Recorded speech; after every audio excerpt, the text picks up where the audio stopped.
Hi there everyone, Lars here with another anime review brought to you by Camille's Harem. Not just a podcast for novice writers by novice writers, but also a YouTube channel by novice writers for novice writers, because writing is an adventure, it's more fun with friends. And today I want to quickly catch up with Ranking of Kings, or Ousama Ranking. Wow, this anime, I talked about it earlier, and it delivered on every single episode, right up to the very end. This show really has everything that you're looking for in a fantastic fantasy setting.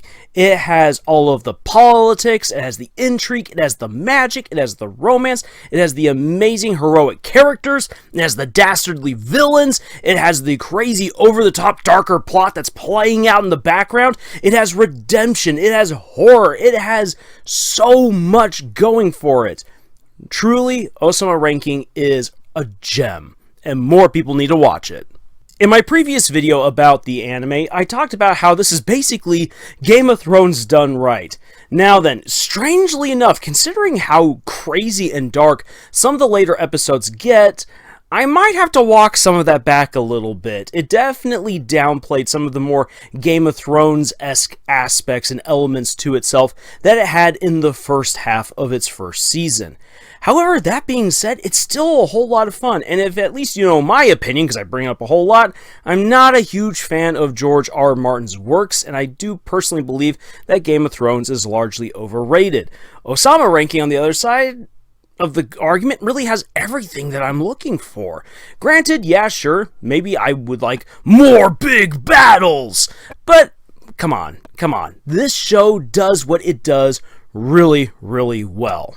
So all of that aside, I give this anime really 2 thumbs up, my highest recommendation. Go watch it, it's worth it. But what I really want to talk about is how the anime ends its first season. I actually thought that they were going to end the entire series by the end, so I was kind of surprised with the fact that it leaves itself very open-ended for a whole lot of stuff to happen. There are at least 3 major villains now out on the loose. We have one villain who has pledged to reform, and there's a whole lot of work that this gal's got to do if she is going to bring herself up to any sort of redeemable status. And then, of course, we have Boji, who has determined to found his own kingdom. Even though the throne rightfully belongs to him, even though he earned that throne through his kindness, determination, through his strength, and by saving everyone when it really mattered, Boji still is not going to take something that he feels he hadn't actually earned, and he wants to walk in the footsteps of his father. That is really, really cool, and it sets up a lot of neat little side quests now to happen. And honestly, this got me thinking, where should you end a story? Especially if you're someone who has a grand series in mind, where you have a whole lot of intricate moving pieces, and you know that you're going to be writing tons of books, or tons of installments, tons of chapters for your online book. Who knows? There's a lot of different ways that you can communicate a vast epic. So where do you end an installment in your much larger story? And that's kind of what I want to talk about here, looking at Ranking of Kings. The Ranking of Kings ended itself at an appropriate spot, specifically for its 2 main characters, for Boji and for Kage. Kage wants to redeem himself from the thief and the scum that he had previously been when we are first introduced to him. And he goes out and tries to do that. And the great thing is that we know that Kage's heart now is in the right place. And he is honestly trying to redeem himself from who he once was. But this is not who he is meant to be. He is meant to be Boji's friend, his shadow, and his protector going forward. So his story as a thief, as a horrible person, ends with him accepting his new role as Boji's friend as Boji goes off now to found his own kingdom. For Boji's part, it ends at a perfect point in his own character arc, where he has wanted to be the king. He has wanted to be the one to uphold his father's kingdom and his father's ideals of protecting the people. And he has done that. Boji has risen to that standard. But now that he has experienced it, he realizes that this is not where he is really meant to be. And this was a beautiful moment within the anime. Truly awesome, as he speaks with his adoptive mother about something that is very sensitive, very important for a kingdom. It's not just simply for the king, but for everyone under his authority. And she gives him permission to move on. It is a great place to cap one part of Boji's character arc and open the door to something new. And this is something very, very important that should be done in installments for a much larger story. When you end a vast chapter to your epic, you don't want to close the door completely and make it feel like there's nothing else left to come. You want to open up the door to the next chapter and hint at what there is yet to be. I think a really great example for this is actually in all three Lord of the Rings movies, and it's also done very much so in the books, where a lot of the big stuff that's focused on within that book or within that movie is wrapped up, but you are given a sneak peek at what is yet to come. That Frodo and Sam must now go into Emyn Muil as Aragorn, Gimli, and Legolas run after Merry and Pippin after they've been kidnapped. Then later on, everyone is marshaling to get ready for the war that's about to break upon the kingdom of Gondor. And even the Return of the King ends in such a beautiful way, with Frodo and the other ring bearers leaving Middle-earth, but Sam, Merry, and Pippin returning to actual life, because the road must go ever on, and life goes on. And that is the next journey. That is the next adventure. That is the next chapter. It's a beautiful way of telling the whole story. So one of the best things that you can do if you're writing a massive series and you're telling it in these large installments, whether they be books or really huge chapters online or what have you, you want to make sure that you close the subject, the main conflict of that particular book or of that particular chapter, while hinting at what is yet to come. This way, you let people know there's way more. And if you have done the journey well, if you've written it well, people will want to know what happens next. But at the same time, you do want that closure. If you leave way too many things unanswered, if you have way too many threads yet to be pulled upon and wrapped up, what this means is that you overburden your audience. And they begin to wonder, well, what's going to happen with all these things? This is actually a huge problem in the Game of Thrones series. By the end of the 5th book, there is so much going on. And when you look at it, you're like, how on earth is George R. R. Martin going to wrap up any of this stuff in even 2 books without just simply offing half the cast? And if he does that, well, then what was the point in all of this buildup? So what you want to do is you want to make sure that you have a particular conflict, a particular character arc, or a particular problem that must be resolved within that installment of your much larger story. Close it and then hint at what is yet to come. This is a perfect way of ending one story within a much larger tale. Another thing that I want to say about Ranking of Kings is that I really do feel like it does redemption very, very well. Especially when we look at the character of Miranjo. We understand that she is an absolutely vile villain, but we get the full view of her story, her tragic life, what motivated her to become this way and to do these things. And it doesn't excuse her, but it shows that she is, quite honestly, a human. And that all human life, as the show goes to tell us, has meaning, it has worth. And so even the greatest of villains deserves some sort of redemption, and that is mirrored as well in the race to try to save Prince Oaken, who's been driven mad by his immortality and is just trying to murder absolutely everyone, showing that all life has some sort of inherent worth, and that it is honestly a good thing to go that extra length to try to redeem people.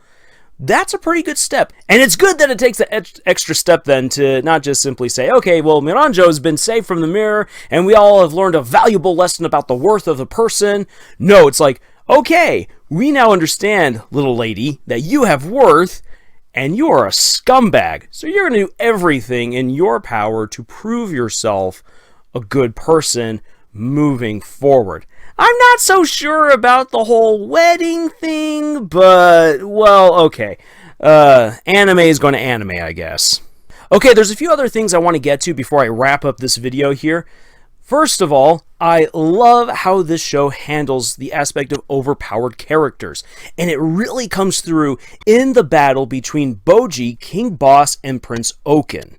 When we look at it right here, Prince Oaken is invincible. He is immortal. It is pretty much impossible to kill this guy. And because he is impossible to kill, and because he's been trained so well as a soldier and as a knight, he can adapt to any situation. You kill him, quote unquote, once, he just returns and he learns not to make that same mistake again.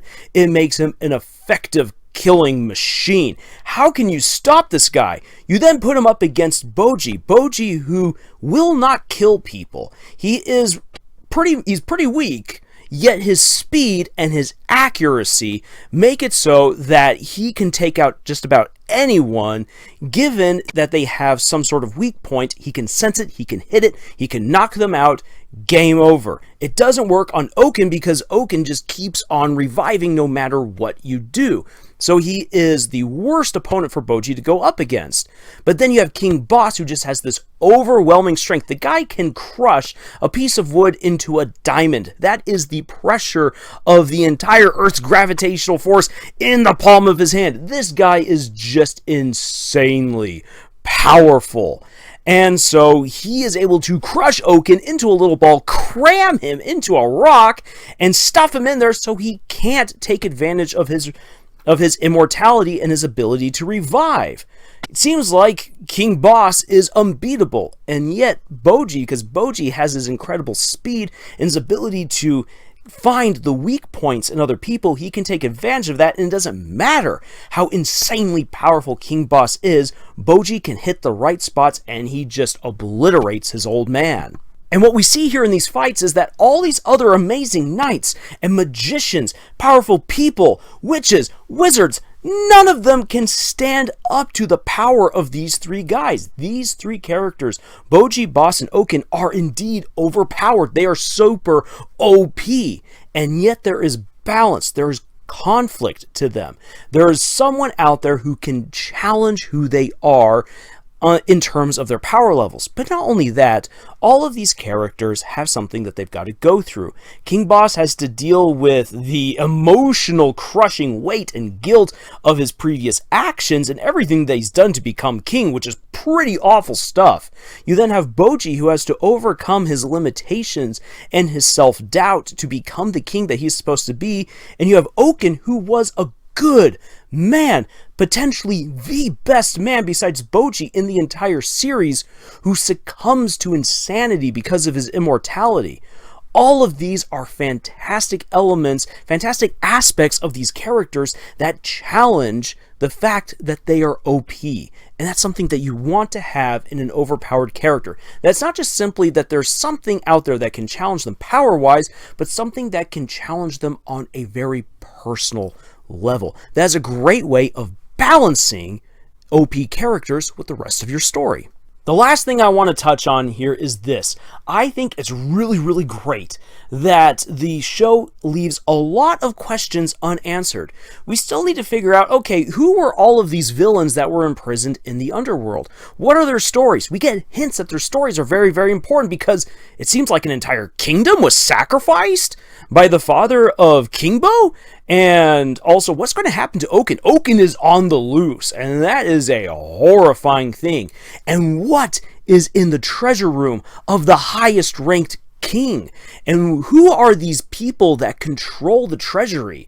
They seem to have their own agenda, and that's pretty dangerous. We also don't know how the gods were defeated, if they even were, because there's hints that the king seemed to, that the gods seem to be playing some sort of interesting long game. And that's something that's going to be really interesting to see play out. And of course, we have the big questions of, can Miranjo be redeemed?